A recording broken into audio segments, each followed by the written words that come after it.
सबसे पहले उन तस्वीरों से आपको रूबरू करवाना चाहती हूँ। अगर आप घर पर हैं और बाहर नहीं गए हैं, आपने रावण दहन का कार्यक्रम नहीं देखा है, तो पूरे देश में अलग अलग जगह पर जहां बुराई के प्रतीक रावण के दहन की तस्वीरें आई है, आपको दिखा देना चाहती हूँ।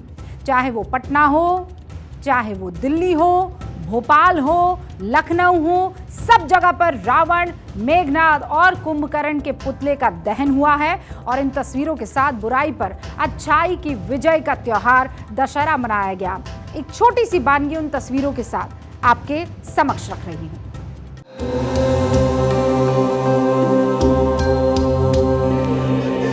और अब दहन होगा।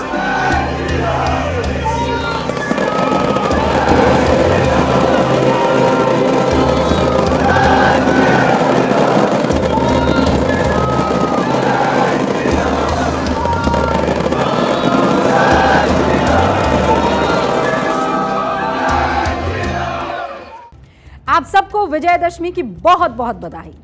राम हिंदुस्तान के सबसे बड़े नायक है और रावण सबसे बड़ा खलनायक। सनातन में रावण इतना बड़ा विलन है कि हर साल उसके पुतले को जलाया जाता है। सैकड़ों हजारों साल से हर साल रावण का दहन किया जाता है। दशहरे का जो ये त्योहार है, इसे बुराई पर अच्छाई और झूठ पर सच्चाई की जीत के तौर पर मनाते हैं। हमारे लिए राम का मतलब क्या है? सच्चाई, विनम्रता, अच्छाई, दया, स्नेह, क्षमा, विवेक। जबकि रावण का मतलब क्या है? झूठ, लोभ, अहंकार, बुराई, निराशा, क्रूरता और गुस्सा। आज पूरे देश में जिसे जलाया गया वो केवल रावण का पुतला नहीं है, बल्कि वो बुरी ताकतों का प्रतीक है। वो 10 बुराइयों का पुतला है जिसे हर साल जलाना पड़ता है। जरूरी है, ये 10 बुराइयां हैं जिन्हें हर साल दहन उनका किया जाता है। इनमें कौन कौन है? काम है, क्रोध है, लोभ है, मोह है, घमंड है, ईर्ष्या है, वासना है, भ्रष्टाचार है, अनैतिकता है, अहंकार है। लेकिन बदलते जमाने के साथ रावण की 10 बुराइयों का ये चेहरा भी बदल रहा है। हमारे आसपास राम है, हमारे मन में राम है, तो रावण भी किसी ना किसी रूप में अभी भी है, कहीं ना कहीं है। हर साल हम खुद को राम मानते हुए रावण का दहन तो कर देते हैं, लेकिन बुराई या असुरी शक्तियां खत्म नहीं कर पाते हैं। वो नए नए रूप में सामने आती रहती है। ये सब बुराइयां हमारे आसपास हैं, कभी कभी हम ढूंढे तो निकल आती है। इसीलिए इन्हें मारने के लिए केवल पुतले का दहन करने से काम तो नहीं चलेगा। एक कविता सुनाना चाहती हूं। देख तज के पाप रावण, राम तेरे मन में है। राम तो घर घर में है, राम हर आंगन में है। मन से रावण जो निकाले, राम उसके मन में है। मतलब हमें राम की अच्छाइयों को, सच्चाइयों को जगह देनी होगी और रावण के रूप में जो बुराइयां हैं उनको दूर करना होगा।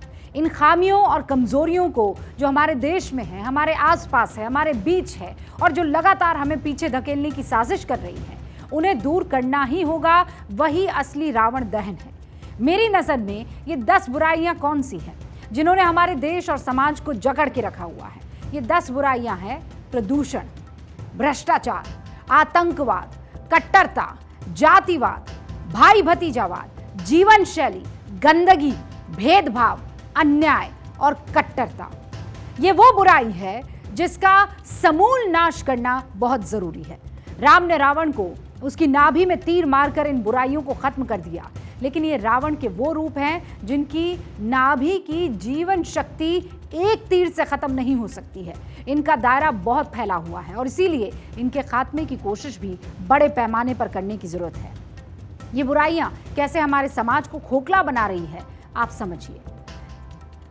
सबसे विजिबल रावण है ये इस वक्त प्रदूषण, जो इन दिनों इंसानियत के लिए सबसे बड़ा खतरा है।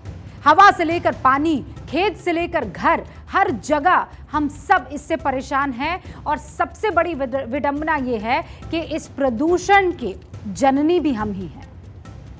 और ये केवल हमारे आसपास ही नहीं है, लगभग सारी दुनिया पर प्रदूषण का रावण खतरा बना हुआ है। एक स्टडी आपके सामने रखती हूं। ये लैंसेट की स्टडी है जिसके मुताबिक दुनिया भर में 16% लोगों की मौत प्रदूषण से होती है। इसके कारण हर भारतीय की उम्र 5 साल कम हो गई है। प्रदूषण के सब प्रकार में सबसे ज्यादा खतरनाक है एयर पोल्यूशन यानी वायु प्रदूषण। दूसरा रावण भ्रष्टाचार है, जो केवल जरूरतमंदों की मजबूरी का फायदा ही नहीं उठाता, उनका शोषण करता है। और सिर्फ शोषण ही नहीं करता बल्कि अराजकता फैलाता है। ये वो रावण है जिस पर चाहे जितना वार आप कर दीजिए, ये कभी पूरी तरह से नष्ट नहीं होता। अंतर्राष्ट्रीय भ्रष्टाचार विरोधी संगठन ट्रांसपेरेंसी इंटरनेशनल ने अपनी रिपोर्ट में क्या कहा? उसने कहा, भ्रष्टाचार ने हमारी दुनिया को और खतरनाक बना दिया है। इससे सख्ती से ना निपटने के कारण हर जगह हिंसा और संघर्ष बढ़ने लगा है। लोगों पर खतरा बढ़ गया है।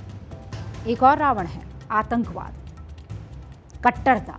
ये एक ऐसा नासूर है जिसका शिकार भारत तो लंबे समय से रहा ही है, अब तो पूरी दुनिया इसकी जद में है।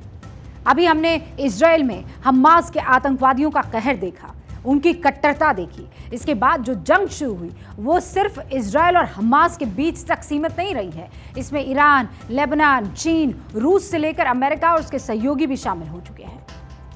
और हमास का समर्थन करने के लिए तो दुनिया भर के कोने कोने से वो लोग निकल रहे हैं जिनकी जुबान पर हमास तो नहीं निकल रहा, लेकिन ये जरूर कह रहे हैं कि यहूदियों की नस्लकशी कर दो। ये जरूर कह रहे हैं कि हिटलर सही किया करता था। इन लोगों को सबसे बड़ा रावण मानिए। इसमें अब तक 6500 लोगों की इस जंग में मौत हो चुकी है। अब पूरी दुनिया पर यह संकट आ गया है। जैसा कि आप जानते हैं कि भारत दशकों से क्रॉस बॉर्डर टेररिज्म का सामना कर रहा है। आतंकवादियों ने भारत में हजारों निर्दोषों की जान ली है। संसद के नए भवन के पास ही आपको भारत की पुरानी संसद भी दिखाई देगी। करीब 20 साल पहले आतंकवादियों ने हमारी संसद को भी निशाना बनाया था। अब दुनिया को भी एहसास हो रहा है कि टेररिज्म दुनिया के लिए कितनी बड़ी चुनौती है। टेररिज्म चाहे कहीं भी होता हो, किसी भी कारण से होता हो, किसी भी रूप में होता है, लेकिन वो मानवता के विरुद्ध होता है। एक एक बात सत्य है। इसके अलावा आधुनिक रावण के रूप में मजहबी कट्टरता, जातिवाद, भाई भतीजावाद, भेदभाव, अन्याय, शोषण, ये किस तरह हमारे समाज को कमजोर कर रहे हैं आप भी महसूस करते होंगे। लेकिन एक और रावण जिसका ताकतवर रूप हम देख रहे हैं वो है हमारी बदलती लाइफस्टाइल। ये बहुत खतरनाक रावण है। आज जब सुविधाएं बढ़ रही है, लाइफ फास्ट हो रही है, डिब्बा बंद पैकेज्ड फूड हमें मिल रहा है, इसका इस्तेमाल हम बढ़ा रहे हैं और उसी हिसाब से सेहत के लिए खतरा भी बढ़ रहा है और ये पूरी दुनिया में हो रहा है। द रूबिका लियाकत शो में हम कई बार फास्ट फूड, अनहेल्दी लाइफस्टाइल के खतरों पर बात कर चुके हैं। इसका नतीजा ये हो रहा है कि जो बीमारियां पहले बुढ़ापे की निशानी मानी जाती थी वो आजकल युवाओं और बच्चों को अपना शिकार बना रही है। अब सवाल यह है कि इन बुराइयों को मारा कैसे जाए, मॉडर्न रावण के इन रूपों को खत्म कैसे किया जाए? तो इसका जवाब है रामायण। राम रावण संवाद में उसका जवाब मिल जाएगा। रावण में कई बुराइयां थी लेकिन उसमें कुछ गुण भी थे। हालांकि उन गुणों का उपयोग उसने समाज की भलाई के लिए कभी किया ही नहीं, लेकिन वो प्रकांड विद्वान था, नीति और राजनीति का जानकार था, अच्छा संगीतज्ञ था, ताकतवर तो था ही। इसीलिए जब युद्ध के बाद रावण अपनी आखिरी सांसें गिन रहा था तो प्रभु राम ने अपने भाई लक्ष्मण से कहा, जाओ रावण से कुछ शिक्षाएं लेकर आओ, कुछ सीख कर आओ, उसके जीवन भर के अनुभवों का जो खजाना है वो जाकर उससे जानो। राम के कहने पर लक्ष्मण रावण के पास गए, उससे पूछा तो उसने 3 अहम बातें बताई। इसमें पहली बात थी शुभस्य शीघ्रम, यानी start before it's too late. Ravan ने कहा कि शुभ या अच्छा काम शुरू करने को कभी टालो मत, जैसे ही मन में विचार आए और अच्छा विचार आए या जैसी जरूरत हो उस पर फौरन एक्शन शुरू कर दो। इसीलिए जिन बुराइयों को दूर करना चाहिए उस पर आज से ही अमल का वक्त आ गया है। Do it right now, start. दूसरी बात रावण ने यह बताई कि कोई दुश्मन कोई भी हो मामूली नहीं है। रावण ने यह बताया कि उसने राम को साधारण इंसान और सुग्रीव की सेना को बंदर भालू समझकर कमजोर मान लिया, लेकिन इन सब ने मिलकर लंका जैसे शक्तिशाली राज्य और रावण जैसे ताकतवर राजा को उसके पूरे कुनबे के साथ जड़ मूल से खत्म कर दिया। इसी तरह जिन बुराइयों या संकटों को हम मामूली समझकर नजरअंदाज कर देते हैं वो कभी भी बड़ा खतरा बन सकते हैं। इसीलिए हमेशा सतर्क रहिए। रावण ने तीसरी और आखिरी बात जो बताई वो सबके काम की है, अपना राज ना खोलो। कई बार हम किसी को अपना मानकर अपनी कमजोरी या अपने राज बता देते हैं, लेकिन ये कभी भी मुसीबत का कारण बन सकते हैं।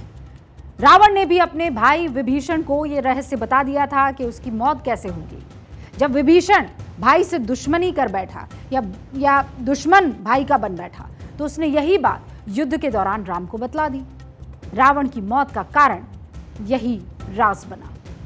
तो आज दशहरे के इस मौके पर रावण जैसी इन बुराइयों को खत्म करने और राम की अच्छाइयों को जीवन में अपनाने का वक्त है। आप सबको एक बार फिर विजयदशमी की खूब सारी शुभकामनाएं।